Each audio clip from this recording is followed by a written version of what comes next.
Good evening. Master Sanjay classes में आप सभी का हार्दिक स्वागत है। मैं मास्टर संजय क्लासेज के ओर से आज पॉलिटिकल साइंस क्लास 12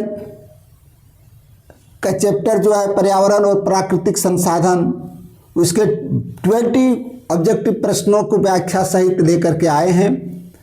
मैं आशा करता हूं कि आपके बोर्ड परीक्षा में तैयारी में, इस विषय के तैयारी में इस टॉपिक से आपके अच्छे प्रश्न आएंगे और आप सभी प्रश्नों का अच्छे ढंग से हल करेंगे।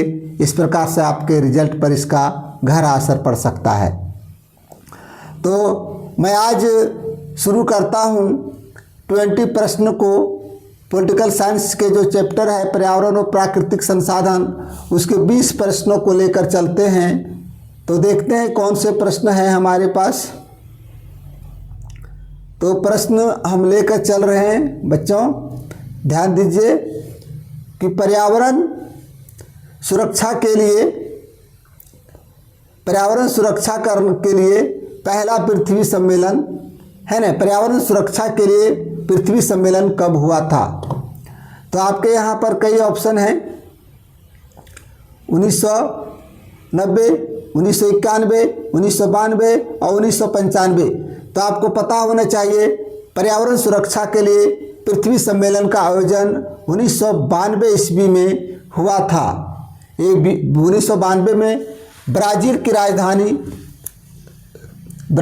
राजधानी रियो डी जेनेरियो में पृथ्वी सम्मेलन का आयोजन किया गया था। इस प्रकार से इसके जो सबसे सटीक आंसर है, इसका जो आंसर सही होगा वो होगा 1992। अब नेक्स्ट प्रश्न को लेकर चलते हैं। दूसरा प्रश्न मेरा क्या है, देखिए दूसरा प्रश्न मेरा है कि पृथ्वी सम्मेलन किस शहर में आयोजित किया गया था? Stockholm, Rio de Janeiro, London और क्वेटो।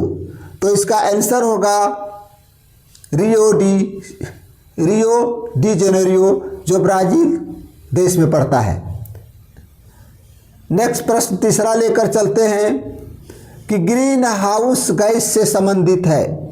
ग्रीन हाउस गैस संबंधित है वैश्विक ताप वृद्धि से, विश्व बाजार से, वैश्विक व्यापार से, उपयुक्त सभी से।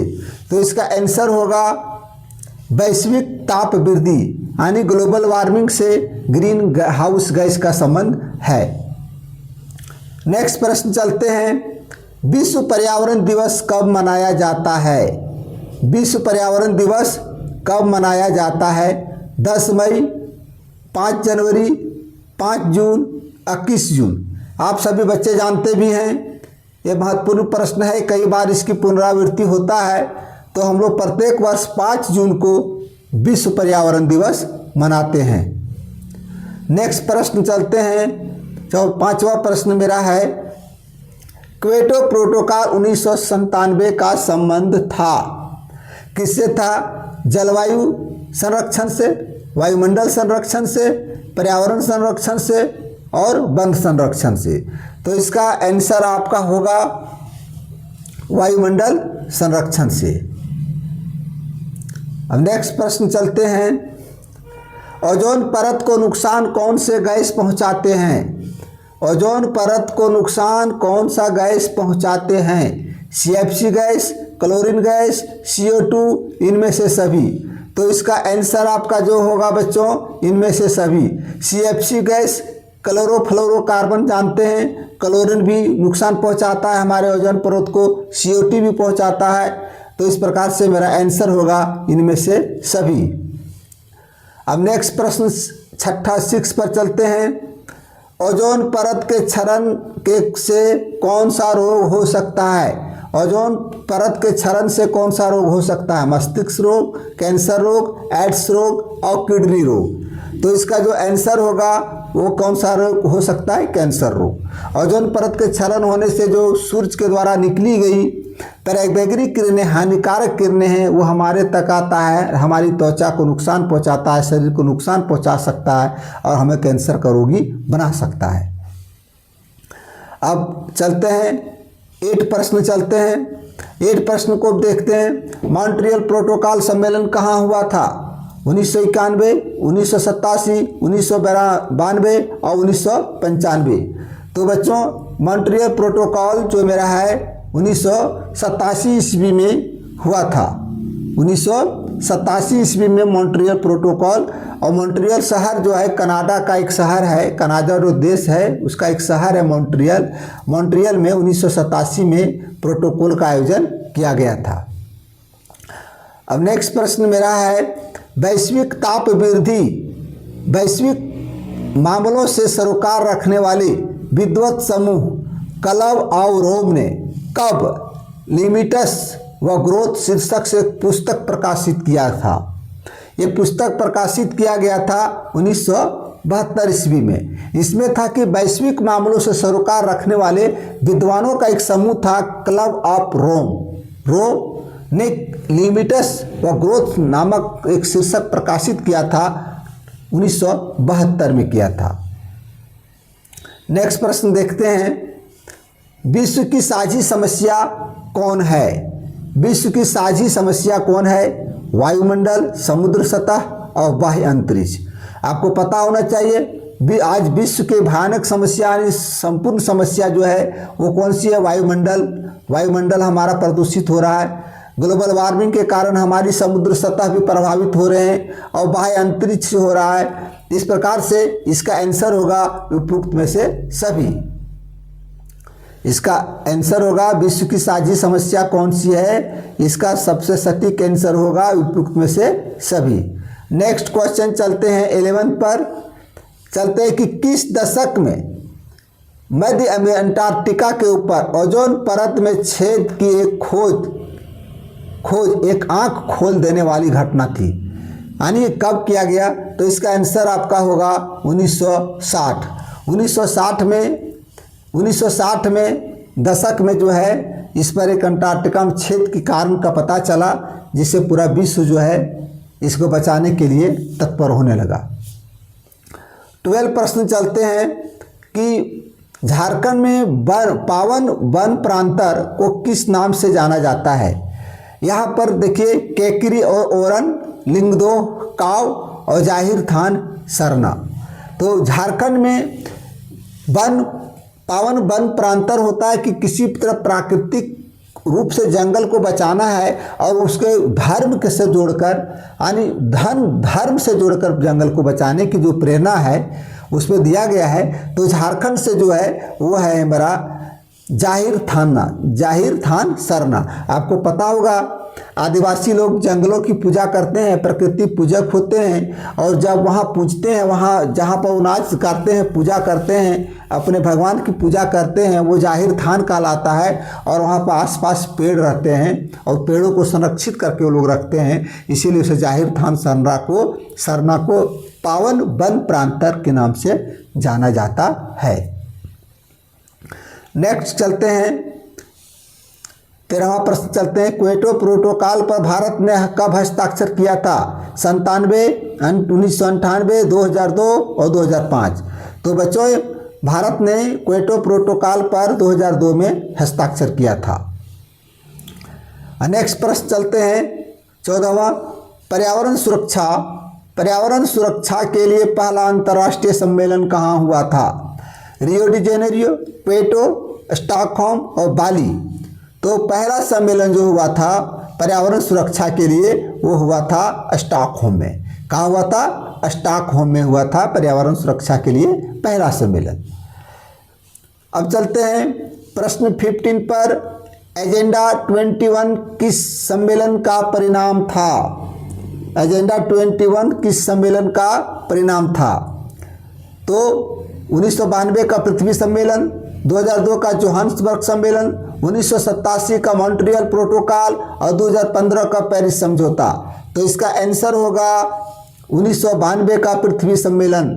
1992 में ही रियो डी जेनेरियो में जो सम्मेलन हुआ था उसी के परिणाम से एजेंडा 21 निकलकर आया था।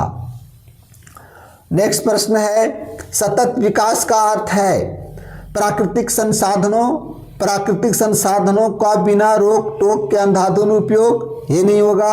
विकास जो वर्तमान पीढ़ी की ज़रूरतों को पूरा करता है और भविष्य की पीढ़ी की ज़रूरत से समझौता किए बिना, यानी भविष्य के पीढ़ी के लिए प्राकृतिक संसाधनों को रखना है। हम ऐसा विकास न करें कि आने वाली पीढ़ी के लिए हम प्राकृतिक संसाधन का दुरुपयोग कर दें, यही इसे बताना है। तो इसका आंसर होगा बी, विकास, यानी विकास वैसा करना है जो वर्तमान पीढ़ी की ज़रूरत तो पूरा हम करते हैं, लेकिन आने वाली भविष्य की पीढ़ियों को भी उसके भी ज़रूरतों के अनुसार हमें रखना है बना के प्राकृतिक संसाधनों को। नेक्स्ट प्रश्न है बच्चों, मेघा पाटेकर का नाम किस आंदोलन से जुड़ा हुआ है? मेघा पाटेकर का नाम किस आंदोलन से जुड़ा हुआ है? चिपको आंदोलन, टेहरी बांध आंदोलन, भूदान आंदोलन और नर्मदा बचाओ आंदोलन। तो देखना है कि इसमें मेरा सटीक आंसर होगा नर्मदा बचाओ आंदोलन। नर्मदा एक नदी है और नदी पर जो बांध, बड़े बड़े बांध बनाए जा रहे थे, इसके लिए मेघा पाटेकर ने इसके विरुद्ध में आंदोलन किए और कहा कि इस तरह से प्रकृति का संरक्षण भी होगा, यानी बड़े बड़े बांधों का विरोध किया जो नर्मदा नदी पर बन रहे थे।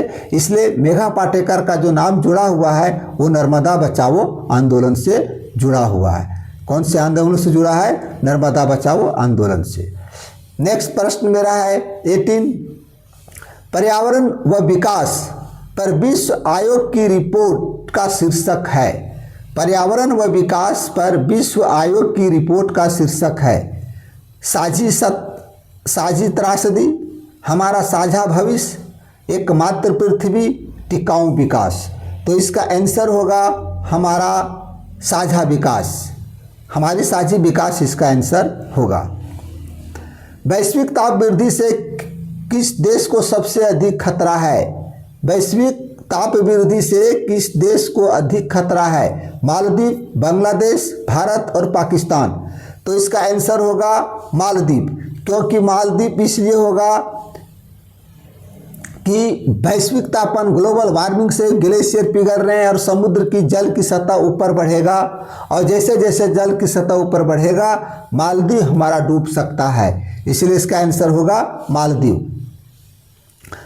20 प्रश्न है, लास्ट 20 नंबर प्रश्न और लास्ट प्रश्न है कि चिपको आंदोलन का उद्देश्य था विषैली गैस से उत्सर्जन को सीमित किया जाए, वृक्षों की अंधाधुंध कटाई को रोका जाए और सी में है टिहरी बांध की ऊंचाई अधिक न हो, और नेक्स्ट है विस्थापितों का पुनर्वास किया जाए।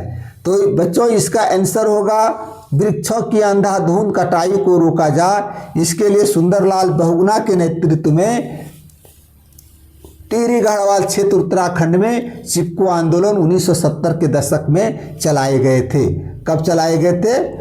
1970 के दशक में। टिहरी ये मेरा उत्तराखंड में पड़ता है, उत्तराखंड में पड़ता है। यहाँ पर सुंदरलाल बहुगुणा के नेतृत्व में सुंदरलाल बहुगुणा